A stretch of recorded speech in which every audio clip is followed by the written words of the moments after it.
तर अमरावतीमध्ये देशाच्या इतिहासातील बहुधा पहिलीच अनोखी चोरी झाली आहे। कारण एकाच दिवशी एकाच वेळी तब्बल 5 न्यायाधीश आणि 4 न्यायालयीन कर्मचाऱ्यांच्या घरामध्ये चोरी झालेली आहे। विशेष म्हणजे पोलीस पहारा पुढच्या गेटवर असताना चोरांनी मागच्या गेटमधून डल्ला मारला। पाहूया।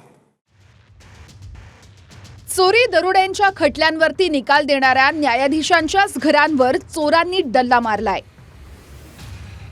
धक्कादायक म्हणजे एकाच वेळेस 5 न्यायाधीश आणि 4 न्यायालयीन कर्मचाऱ्यांचं घर चोरट्यांनी फोडलं। अमरावतीत घडलेल्या या प्रकारानं कायदा सुव्यवस्थेवर टीका होतीये। कारण अमरावतीच्या ज्या नलदमयंती आणि शहानूर अपार्टमेंटमध्ये चोरी झाली तिथल्या मुख्य गेटवर पोलीस बंदोबस्ताला होते। 5ही न्यायाधीश बाहेरगावी गेल्याची संधी चोरांनी हेरली आणि पाठीमागच्या भिंतीवरून शिरत चोरट्यांनी एकाच वेळेस 5 न्यायाधीशांच्या घरातून लाखोंचा ऐवज लंपास केला। पुढच्या गेटवर बसलेल्या पोलिसांना त्याचा सुगावाही लागला नाही। न्यायाधीशच जर इथं अडचणीत असन, न्याय देणारे न्यायाधीशच आता या अवस्थेमध्ये असन, देवा भाऊ तुमची वानरसेना काम कधी करन? कशा पद्धतीनं याला आडखटी आणणार? म्हणजे हे स्पष्ट केलं का नाही तुम्ही? का तुम्ही मुख्यमंत्री आहे, तुमच्याजवळच गृह खातं आहे, इथं दरोडेखोर खुलेआम फिरतोय। इथं आम्ही पाहतोय कुठला एखादा चांगला कारभार आहे सांगा, एखादा तहसील दाखवा। आणि आता न्यायाधीशाच्याच घरी जर चोरी होत असेल तर सामान्याचं काय राहिलं देवा भाऊ?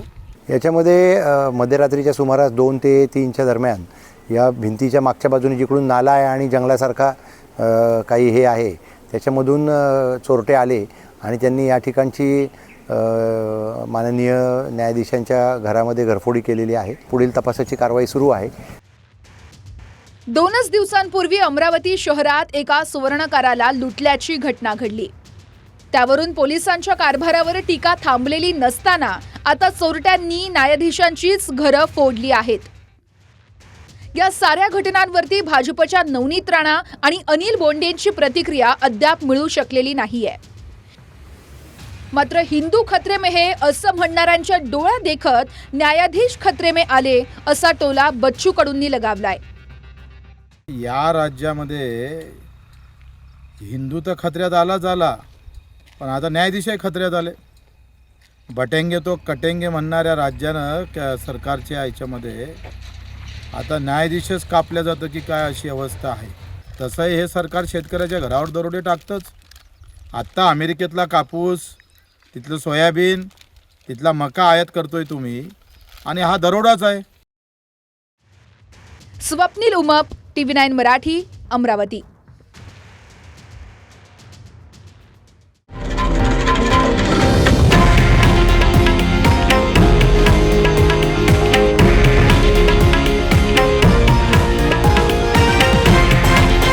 हे आहे देशातील नंबर 1 न्यूज नेटवर्क आणि आपण पाहत आहात TV9 मराठी, एकमेव।